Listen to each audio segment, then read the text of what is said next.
क्या आपको भी बात बात पर रोना आता है? ज़िंदगी में कोई साथ नहीं देता, खुद को अकेला फील करते हो और ऐसा लगता है कि ज़िंदगी बहुत बेकार है। तो मुझे भी यही सब फील होता था एक टाइम पर। लेकिन आज मैंने खुद को इतना ज़्यादा इमोशनली और मेंटली स्ट्रॉन्ग कर लिया है कि जो भी मुझसे मिलता है वो ये एक सवाल ज़रूर करता है कि तूने खुद को इतना इमोशनली और मेंटली स्ट्रॉन्ग कैसे बनाया। तो आज इस वीडियो में मैं आपको वही सब बताने वाली हूँ। प्लीज़ वीडियो को पूरा देखिएगा, ध्यान से सुनिएगा, क्योंकि ये वीडियो आपकी ज़िंदगी बदल देगा। तो चलिए शुरू करते हैं। यहाँ पे मैं कोई पॉइंट्स नहीं बताऊँगी आपको, बल्कि मेरी ज़िंदगी की असल सच्चाई बताऊँगी। आज मैं अपनी ज़िंदगी का एक किस्सा आपको बताना चाहती हूँ जिसने मुझे पूरी तरीके से बदल दिया। कुछ टाइम पहले मैंने आप लोगों को बताया भी था कि मेरी सास बीमार चल रही हैं। तो मेरे जो ससुर हैं वो 20 साल से बिस्तर पर हैं। उनका ब्रेन हेमरेज हो गया था, मतलब दिमाग की नस फट गई थी। तो वो तो बिस्तर पे हैं ही, उनकी जो देखभाल है वो मेरी सास करती थी। तो घर का काम मैं कर लेती थी, मेरी सास उनको संभाल लेती थी और घर के काम में मेरी हेल्प भी कर देती थी। तो मतलब सब कुछ नॉर्मल चल रहा था, घर में सब खुश थे, आराम से थे। एकदम से मेरी सास बीमार हो गई। वो बीमार हुई तो पूरे घर की जिम्मेदारी अचानक मुझ पे आ गई। अकेली ज़िम्मेदारी नहीं, बल्कि उस टाइम पे मैं 8 महीने की प्रेग्नेंट थी। और जब मैंने ये बच्चा किया था, मेरे पहले से 5 साल की बेटी है, तो दोबारा मेरा आप लोगों ने को मैंने बता भी रखा है, काफ़ी लोग जानते भी होंगे कि मेरी एक बहुत बड़ी सर्जरी हुई थी। उसके बाद में डॉक्टर ने मुझे बिल्कुल मना कर दिया था कि अगला बेबी प्लान करना ही नहीं है, नहीं तो आपको लीवर कैंसर के पूरे पूरे चांस हैं।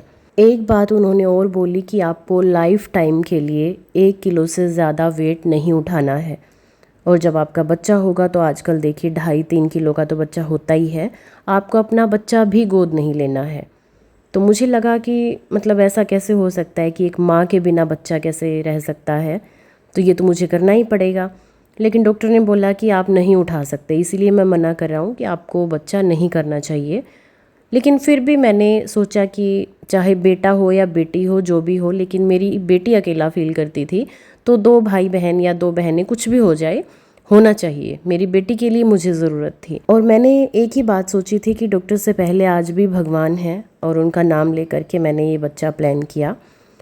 लेकिन जब मैं 8 महीने की प्रेग्नेंट थी तो उस टाइम पे मेरी सास का एकदम से बीमार हो जाना, मैं यहाँ पे आप लोगों को उनकी बीमारी नहीं बता सकती। काफ़ी लोगों ने आइडिया लगा लिया होगा, काफ़ी बड़ी बीमारी थी उनको।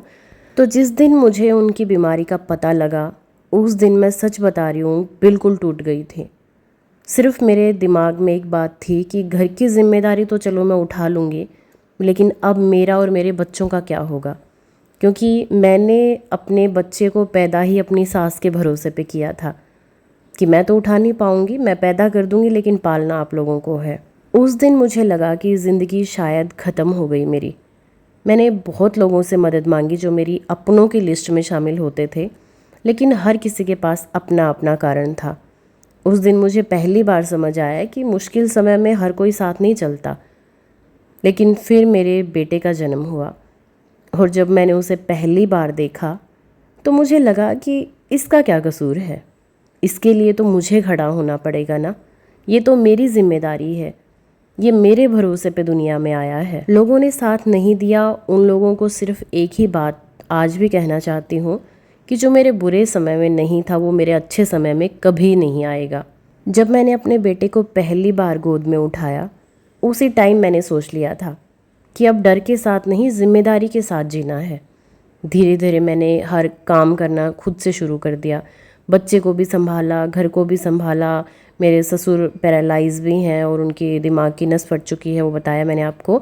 उनकी भी देखभाल करनी साथ साथ में होती है, क्योंकि उनका दिमाग भी एक बच्चे की तरह ही है। अब कई बार इतनी ज़्यादा परेशान होती हूँ कि रो भी लेती हूँ, और मैं नहीं मानती कि रोना कमज़ोरी है, लेकिन रो लेने के बाद दोबारा उठ जाना वही असली ताकत है। इस टाइम पे मेरा किसी ने ना तो साथ दिया, और मैं इतना टूट गई थी कि मुझे लगता था मैं भी मर जाऊं, मेरे बच्चे भी चले जाएं, बस मेरा पूरा परिवार बिखर गया मतलब, और मुझसे नहीं हो पाएगा। लेकिन फिर मैंने देखा, जब मैं खुद से करना शुरू किया, अपने काम भी, अपने बच्चों को संभालना भी, खुद के ऊपर जिम्मेदारी ली, तब मुझे समझ में आया कि इंसान के अंदर जितनी ताकत है उसे शायद खुद भी नहीं पता कि वो कितना ताकतवर है। और जब ज़िंदगी मजबूर करती है तो इंसान सब कुछ कर सकता है। चाहे उस समय को आप रोकर निकाल लें या खुद मजबूत बन जाएं, खुद खड़े हो जाएं अपने पैरों पर। आज मैं बिना किसी के सहारे अपने दोनों बच्चों को, पूरे घर की परिवार की जिम्मेदारी भी निभा रही हूँ। बच्चे को कई बार गोद लेती हूँ तो डर लगता है, क्योंकि डॉक्टर आज भी मुझे फ़ोन पर बोलते हैं कि बच्चे को गोद मत उठाना, वो 5 महीने का हो चुका है, उसमें 6-7 किलो वज़न है, तुम्हारा ऑपरेशन अगर दोबारा से खुल गया तो बहुत मुश्किल हो जाएगी। लेकिन मैं सोचती हूँ कि मैंने सब कुछ भगवान को सौंप दिया, अब उन्हें क्या करना है वो जानते हैं। मैं अपनी जिम्मेदारी बहुत अच्छे से निभा रही हूँ। और इस पूरे सफ़र में एक इंसान है, वो है मेरे पति, जो हमेशा से मेरा हौसला बढ़ाता है। जब भी मैं रोती हूँ, दुखी हो जाती हूँ, तो हाथ पकड़कर सिर्फ एक बात बोलता है कि तू कर लेगी और मैं साथ हूँ। बस इतना उसका बोल देना मुझे दोबारा से खड़ा कर देता है। कोई भी बहन या भाई मेरी ये वीडियो देख रहा है और उसे लग रहा होगा कि अब सब कुछ ख़त्म हो गया, अब कुछ नहीं बचा, तो बस मैं इतना कहना चाहती हूँ कि थोड़ा सा समय दीजिए, मुश्किल टाइम निकल जाएगा। खुद को इतना मजबूत बना लीजिए, इंसान से बड़ी कोई ताकत नहीं है, आप सब कुछ कर सकते हैं। और आप जितने मजबूत हैं शायद आप खुद भी नहीं जानते। और एक दिन जब ये सारा समय निकल जाएगा और पीछे मुड़कर देखोगे तो खुद से कहोगे कि मैं टूटी ज़रूर थी लेकिन मैंने हार नहीं मानी। और यही आज मैं भी बोलती हूँ। जब भी ज़िंदगी में बुरा टाइम आए ना, तो मेरी एक बात ज़रूर ध्यान रखना, खुद खड़े हो लेना, खुद तंग हो लेना, लेकिन किसी का सहारा मत लेना। क्योंकि लोग सहारा नहीं देते, सिर्फ ज्ञान देते हैं।